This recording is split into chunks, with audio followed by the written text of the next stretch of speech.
First ever factory outlet Mukunda jewellery KPHB Kothapet Khammam Somajiguda Hanamkonda. నమస్తే రమ్మగారు. నమస్తే జయ. రమ్మగారు, సాధారణంగా వంట చేసేటప్పుడు వంటింట్లో ఆడవాళ్ళు చేసే చిన్న చిన్న మిస్టేక్స్ ఉంటాయండి. వాటిని సరి చేసుకుంటే చాలా మంచిది కదా. ఎలాంటివి చేస్తుంటామండి, తెలిసి తెలియక, కావాలని కాదు, అన్ఎక్స్పెక్టెడ్గా బై మిస్టేక్ జరిగిపోతూ ఉంటాయి కొన్ని. అవి వేటిని మనం సరి చేసుకోవాలి? అలవాట్లలో పొరపాట్లు ఎస్, చిన్న చిన్నవి, కొన్ని ఆరోగ్యానికి చేటు, అవును, కొన్ని ఆరోగ్యానికి చేటుగా ఉంటాయి, కొన్ని ఏమో చూడ్డానికి బాగుండవు, కొన్ని శాస్త్రం ఒప్పుకొని పనులు. కరెక్ట్ అండి. ఎవరైనా చేసేదే. ఇప్పుడు స్నానం చేయకుండా వంట చేయకూడదు అనే సిద్ధాంతం ఒకటి ఉంది జయ. స్నానం చేసి వంట చేసుకోవాలి. స్నానం చేయకపోతే మనం రాత్రి నిద్ర తాలూకు స్ట్రెస్ ఇవి పడుకునే చోట నుంచి వచ్చి వంటలోకి దిగిపోకూడదు. పొద్దున స్నానం చేసేసి వంట చేస్తే ఫ్రెష్గా ఉంటుంది. అవును. అయితే వంట అయ్యేసరికల్లా చెమట పోస్తుంది కదా, అంటే మళ్ళీ స్నానం చేస్తే సరిపోతుంది. మళ్ళీ ఒకసారి మొహం కడుక్కుని బట్టలు మార్చుకుంటే సరిపోతుంది. వంట అనేది అంత బృహత్తర కార్యక్రమం కదా. మనం ఏం పొయ్యి దగ్గర కూర్చుంటున్నామా? ఇప్పుడు స్టవ్, ఇండక్షను, అంతే, మైక్రోవేవ్, లేకపోతే రైస్ కుక్కరు, ఇవే కదా మనం వాడుతున్నాం. ఇంట్లో వంటిళ్ళల్లో ఖచ్చితంగా ఎగ్జాస్ట్ ఫ్యాన్ ఉండేలాగా పెట్టుకోండి. చిన్న చిన్న ఇళ్లల్లో కూడా చిట్టి వంటిళ్ళైనా ఒక ఎగ్జాస్ట్ ఫ్యాన్ ఉంచుకోండి. ఇప్పటిదాకా లేకపోతే అందరి ఇళ్లలోనూ చిమ్నీలు ఉంటున్నాయి, ఎగ్జాస్ట్ ఫ్యాన్లు ఉంటున్నాయి. ఎగ్జాస్ట్ ఫ్యాన్ ఉంటే ఏమవుతుందంటే గాలి బయటికి వెళ్ళిపోతుంది, ఆవిరి బయటికి పోతుంది, నూనె వాసనలు బయటికి వెళ్తాయి. మనకంత చెమటగా, ఉక్కగా, బంకగా అలాగేం ఉండదు. ఎవరింటి కిచెన్లో ఎగ్జాస్ట్ ఫ్యాన్ లేదో పల్లెటూళ్ళల్లో కూడా ఎగ్జాస్ట్ ఫ్యాన్ పెట్టుకోవచ్చు. రకరకాల ఫ్యాన్లు, లైట్లు పెట్టుకుంటాం కదా, దాంతోపాటు ఇది కూడా పెట్టుకుంటే ఇల్లు శుభ్రంగా ఉంటుంది. మీకు కూడా కొంచెం ఫ్రెష్ ఫీల్ ఉంటుంది. ఆ ఇంట్లో మా వంట చేసిన ఘాటు వాసనలన్నీ ఇల్లంతా చుట్టుముట్టకుండా బయటికి వెళ్తాయి. ఇది ఒక పద్ధతి. సూపర్. అయితే స్నానం చేయకుండా వంట చేయొద్దు, మెయిన్ రూలు. ఎప్పుడో ఒకప్పుడు హడావిడిగా చేసేయాల్సి వస్తుంది, తప్పదు. ఇంకా అవకాశం లేనప్పుడు చేసేసుకోండి. అవకాశం ఉన్నప్పుడైనా 12 దాకా ఉండి 12కి స్నానం కాకుండా పొద్దున్నే ఓ చెంపు పోసుకోండి. తర్వాత కావాలంటే హెన్నా పెట్టుకోండి, మీ ఇష్టం, మళ్ళీ చేయొచ్చు. హెన్నా పెట్టుకోవాలి, ఆ వాటి కోసమే కదా ఆగుతాం కదా జయ. బట్టలు ఉతుక్కోవాలి, హెన్నా పెట్టుకోవాలి, ఇంకేదో చెయ్యాలి, ఇల్లు ఉడ్చి తడిబెట్టి పెట్టుకోవాలి. ఒక చెంబు నీళ్ళు పోసుకుని స్నానం ఫ్రెష్గా తర్వాత పనులు మొదలు పెట్టుకోండి. అయితే ఇల్లు వాకిలి ఊడ్చాక స్నానం చేస్తే బాగుంటుంది. ఇల్లు ఉడ్చుకోవటం అది పొద్దున్న చేసేస్తాం కదా, పొద్దున్నే చేసేస్తారు. పని వాళ్ళు ఉంటే ఆ వీలు వేరేవి. సాధారణంగా చేయకూడని మిస్టేక్ స్నానం చేయకుండా వంట చేయటం. మీ అవకాశాన్ని బట్టి చేయండి అమ్మా. ఇది శాస్త్రం చెప్పిందే అయినప్పటికీ మనం ఇప్పుడు పరుగు జీవితాలు వేరు మనవి. అవును. మనకున్న స్ట్రెస్, మనకున్న టైము, దాన్ని మేనేజ్ చేసుకునేటట్టుగా వీలుగా ఎలాగోలాగా కుదుర్చుకోండి. కనీసం పర్వదినాల్లోనూ పండగల్లో అయినా స్నానం చేసి వంట చేసుకోండి. ఓకే, కనీసం పర్వదినాల్లో ఇదొకటి. తర్వాత జుట్టు విరబోసుకుని వంట చేయొద్దు. నాలాగా ఇంత చిన్న పిల్లకున్న వాళ్ళు కూడా ఒక క్లిప్ పెట్టుకోండి. ఈ వంట చేసేటప్పుడు హెయిర్ స్టవ్ మీద కానీ, వంటలో కానీ, నేల మీద కానీ పడితే చీదరగా ఉంటుంది చూసే. తర్వాత జుట్టు ఎంతసేపు ఇట్లా అనుకుంటూ వంట చేయొద్దు. అసలు తల మీదకి చెయ్యి వెళ్ళకూడదు. అది దరిద్రహేతు అని నేను చెప్పనమ్మా, శుభ్రం కాదని చెప్తా ఖచ్చితంగా.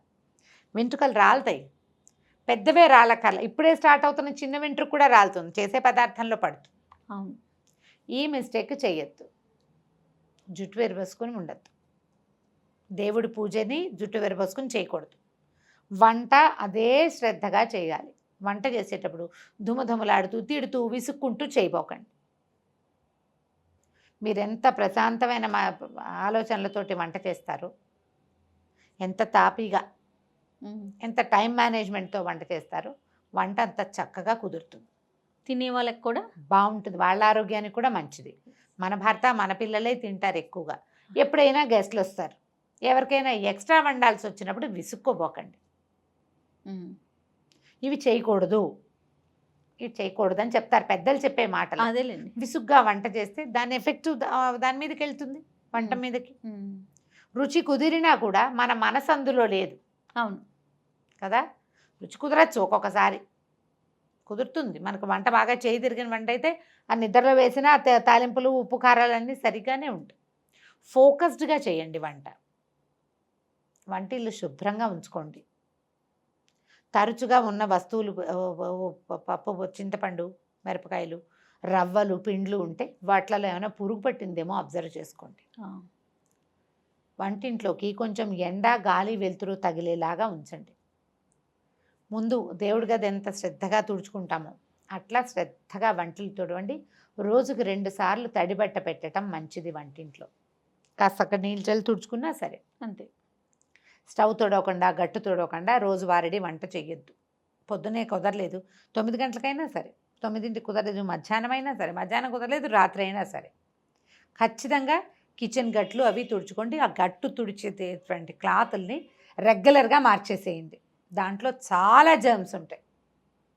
సింక్ క్లీన్గా ఉంచుకోండి. డస్ట్బిన్ ఎప్పుడు సింక్ కింద ఉంచొద్దు. కిచెన్లో ఉంచుకోవద్దు, బయట ఉంచుకోండి, బాల్కనీలో ఉంచుకోండి. ఓ కవర్ పెట్టుకుని చెత్త అంతా అందులో వేయటం, ఇది పట్టుకెళ్ళి అందులో పడేసుకోవటం, అట్లా ప్లాన్ చేయండి. కానీ మురిగ్గా శుభ్రంగా లేని డస్ట్బిన్స్ని, వాటిని చీపురుని వంటింట్లో ఉంచకండి. చీపురు కూడా వంటింట్లో పెట్టద్దు, వంటింటికి బయట ఉండాలి అది. ఇవన్నీ మనకు ఆరోగ్యానికి ఆటే మంచిది కాదు. ఇంట్లో ఏమైనా బొద్దింకలు అవి ఉన్నాయా అబ్జర్వ్ చేసుకోండి. బొద్దింకలు ఉంటే వంటలో పడే అవకాశం ఉంది. మూతలు పెట్టకుండా ఏవి ఉంచద్దు.